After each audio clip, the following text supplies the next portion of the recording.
Pagi anak kelas 11, salam sehat. Bagaimana kabar kalian semua? Senang sekali Pak Frans bisa menyapa kalian di pagi hari ini meskipun secara virtual. Pak Frans pastikan kalian semua per hari ini dalam keadaan sehat, tetap di rumah, jaga jarak, dan kalau keluar rumah jangan sampai menggunakan masker. Pada pagi hari ini kita akan membahas topik kita pertama di bab pertama di semester gasal, yaitu proses masuk dan berkembangnya kolonialisme dan imperialisme barat di Indonesia.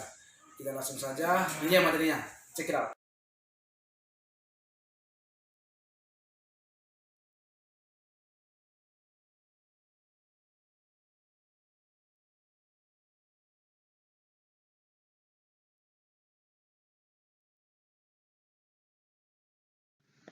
Ya, ini bab satu yang kita bahas di pertemuan pertama.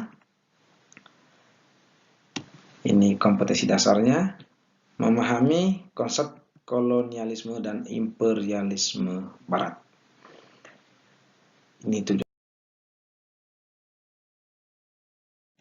di pertemuan pertama ini di bab 1. Ini yang pertama yang kita akan bahas nanti mengenai pengertian kolonialisme dengan imperialisme itu. Yang kedua yang kita bahas di pertemuan pertama ini, apa saja macam-macam atau bentuk-bentuk daripada kolonialisme maupun imperialisme itu.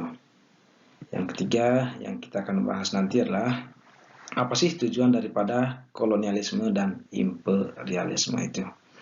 Dengarkan Pak Guru, perhatikan tayangan slide demi slide ini karena slide ini nanti akan membantu kalian untuk soal-soal atau tugas-tugas yang Pak Guru berikan di gadget kalian nanti.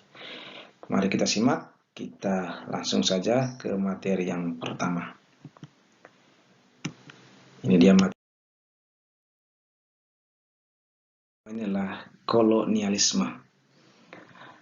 Kolonialisme kalau secara etimologi berasal dari kata koloni yang artinya wilayah kekuasaan dan isme yang artinya paham. Kalau pengertiannya sendiri, kolonialisme itu adalah suatu paham di mana suatu negara menguasai negara lain dengan segala sumber daya alam beserta sumber daya manusianya.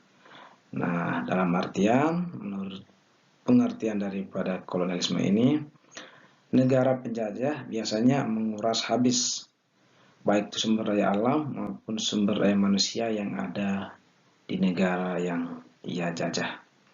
Nah, yang ketiga yang kita akan bahas mengenai kolonialisme ini adalah bentuk atau macam-macam daripada kolonialisme. Yang pertama adalah kolonialisme eksploitasi. Yang kedua, kolonialisme penduduk. Yang ketiga, kolonialisme deportasi. Dan yang keempat adalah kolonialisme domisili. Oke, selanjutnya kita akan bahas satu persatu mengenai 4 macam kolonialisme ini. Simak baik-baik slide yang ditayangkan. Adalah macam-macam kolonialisme. Ini dia yang pertama adalah kolonialisme eksploitasi, yaitu penguasaan suatu daerah koloni dieksploitasi sumber daya alam dan sumber daya manusianya untuk keuntungan finansial. Nah, biasanya negara penjajah pada bentuk kolonialisme ini dia mengeruk dan menguras habis semua sumber daya alam yang ada di negara dia jajah. Dan biasanya manusia atau penduduk yang ada di daerah itu biasanya dijadikan budak. Oke, kita lanjut. Yang kedua adalah kolonialisme penduduk. Penguasaan wilayah dengan cara mengusir atau menghilangkan penduduk pribumi atau asli. Nah, bentuk kolonialisme ini di mana penduduk asli yang ada di daerah yang dijajah oleh penjajah diusir secara paksa oleh penjajah. Itu yang kedua. Yang ketiga, bentuk yang ketiga adalah kolonialisme deportasi, yaitu penguasaan suatu daerah koloni digunakan untuk tahanan politik. Nah, dalam bentuk kolonialisme ini biasanya narapidana yang ada di daerah dia jajah, dia dijadikan pekerja untuk proyek mereka atau tambang daripada negara penjajah tanpa digaji dan juga tidak diberikan makanan. Ini pernah terjadi di Indonesia, dialami oleh rakyat Indonesia yang biasa disebut dulu adalah kerja rodi, kalau kalian masih ingat atau pernah membacanya. Nah, yang keempat adalah kolonialisme domisili. Nah, pengertiannya adalah penguasaan suatu wilayah yang penduduk suatu negaranya menduduki daerah koloni. Nah, bentuk kolonialisme domisili ini biasanya negara penjajah dia membawa serta masyarakatnya untuk menduduki wilayah di mana tempat dia dijajah dengan berbaur dengan daerah atau masyarakat di mana tempat dia jajah. Itu dia keempat macam kolonialisme. Kita lanjut, yaitu tentang imperialisme.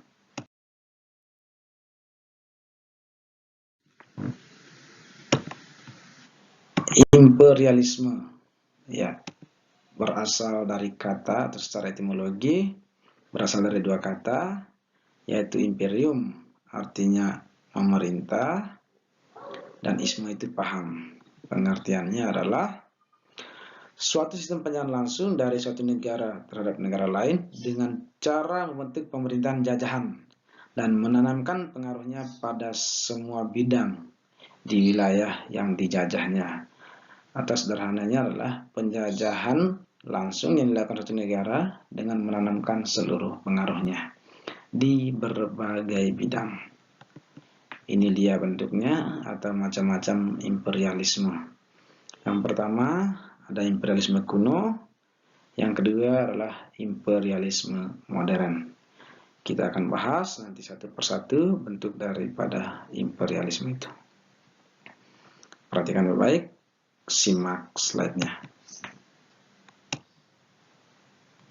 Oke, yang berikut kita akan bahas adalah macam-macam imperialisme.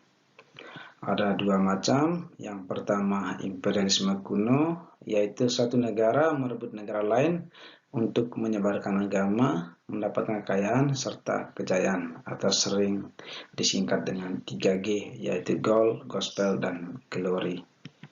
Yang kedua adalah imperialisme modern, yaitu suatu negara mencari daerah jajahan untuk dijadikan sumber bahan mentah dan pasar bagi hasil industri, serta sebagai tempat penanaman modal bagi kapitalis untuk kemajuan ekonomi.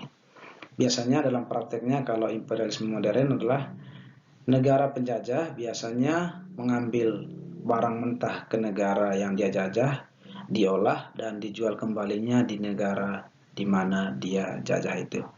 Itu dia kedua macam-macam imperialisme. Berikutnya di pertemuan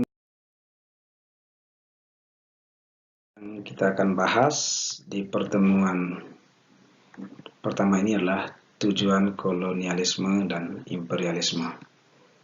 Yang pertama, tujuan dari kolonialisme yaitu menguras habis sumber daya alam atau kekayaan alam dari negara yang dijadikan sebagai tempat koloni untuk diangkut ke negara induk.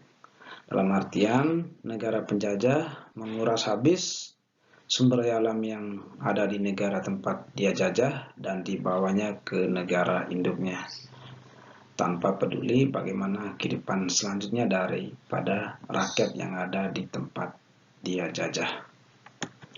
Yang kedua adalah tujuan dari imperialisme, yaitu menanamkan pengaruh pada seluruh bidang kehidupan pada negara yang bersangkutan. Bukan cuma menguras sumber daya alam kalau tujuan imperialisme, tetapi juga dia menanamkan semua pengaruh di berbagai bidang di mana tempat dia menjajah, termasuk bidang agama, ekonomi, politik, dan juga sosial budaya. Itu dia tujuan daripada kolonialisme dan imperialisme. Sekian dulu perjumpaan kita di pertemuan pertama ini. Kalau memang ada penjelasan Pak Guru ada slide yang kurang dipahami, kalian boleh tanyakan nanti di Google Classroom kalian. Sampai di sini perjumpaan kita. Bila ada kata-kata Pak Guru atau bahasa Pak Guru yang kurang berkenan, mohon dimaafkan.